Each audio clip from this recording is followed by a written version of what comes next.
കലോത്സവ ചരിത്രത്തിലെ കൊല്ലം ജില്ലയിലെ ഏറ്റവും അവസാനത്തെ കലാതിലകമാണ് ഐശ്വര്യ റാണി. ഇത്തവണ സ്വന്തം ജില്ലയിൽ കൗമാരകളിയുടെ മഹോത്സവം അരങ്ങു തകർക്കുമ്പോൾ കാഴ്ചക്കാരിയുടെ റോളിലാണ് അവരുള്ളത്.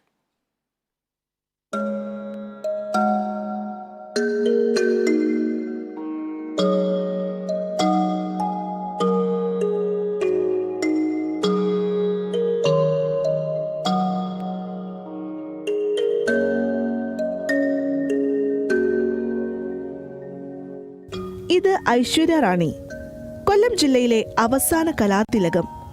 ഒരു കാലത്ത് സ്കൂൾ കലോത്സവത്തിൽ നിറഞ്ഞു നിന്ന താരമായിരുന്നു ഐശ്വര്യ റാണി. മത്സരിച്ച എല്ലാ ഇനങ്ങളിലും അവർ ജയം മാത്രം സ്വന്തമാക്കി. ഇന്ന് കലകളുടെ ഈറ്റില്ലമായ കൊല്ലത്തിന്റെ മണ്ണിൽ കലോത്സവം അരങ്ങു തകർക്കുമ്പോൾ അതിന് സാക്ഷിയാവുകയാണ് ഐശ്വര്യ റാണി.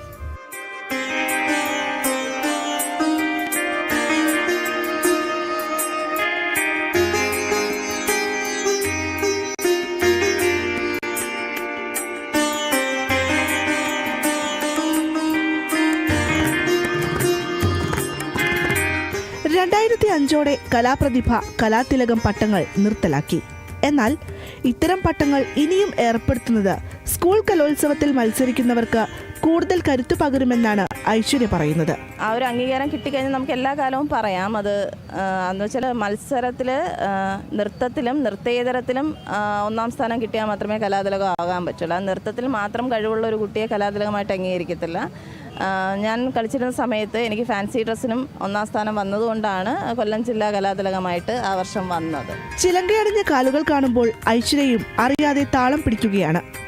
കലോത്സവ വേദിയിൽ തന്റെ പ്രിയപ്പെട്ട ശിഷ്യയെ കണ്ടതോടെ ഐശ്വര്യ അവർക്കൊപ്പം നൃത്തം വയ്ക്കാനും തുടങ്ങി.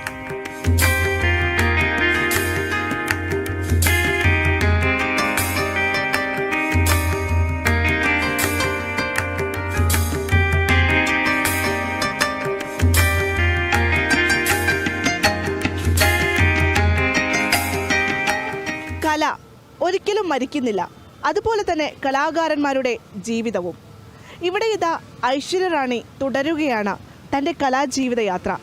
Bhadrachandran, team Kerala vision news.